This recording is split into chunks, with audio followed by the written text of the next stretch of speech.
પારડી પોલીસે એસટી બસમાં મુસાફરોની સોંગમાં દારૂની હેરાફેરી કરતા 4 મહિલા સહિત 6 બુટલેગરોને ઝડપ્યા। સિલવાસથી સુરત જતી બસમાં થેલાઓમાં છુપાવેલા ₹4.10 લાખનો વિદેશી દારૂનો જથ્થો જપ્ત।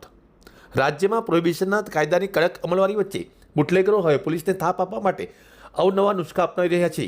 પારડી પોલીસે બાતમીના આધારે વલસાડી ઝાપા બ્રિજ સામે એસટી બસ સ્ટોપ પાસે નાકાબંધી દરમિયાન સિલવાસ સુરત અડાજણ રૂટની બસમાં રોકી પાડી લાખો રૂપિયાનો દારૂ ઝડપી પાડ્યો છે। પારડી પોલીસે બસ નંબર GJ18Z7172માં તપાસ કરતા મુસાફર તરીકે બેઠેલા 2 પુરુષો અને 4 મહિલાઓ શંકાસ્પદ જણાયા હતા।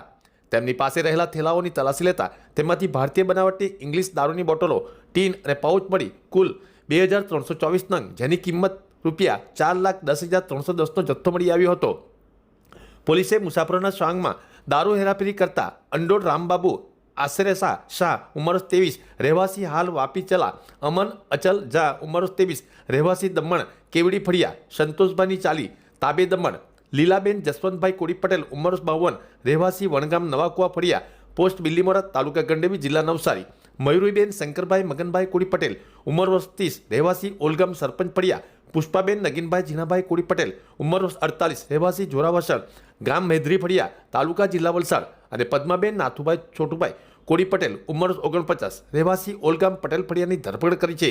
આ બુટલેગરો મુસાફરીની બહાને એસટી બસનો ઉપયોગ કરી દારૂની હેરાફેરી કરતા હતા, પરંતુ પારડી પોલીસની સતર્કતાને કારણે તેમનો આ કાસ્સો નિષ્ફળ નીવડ્યો છે।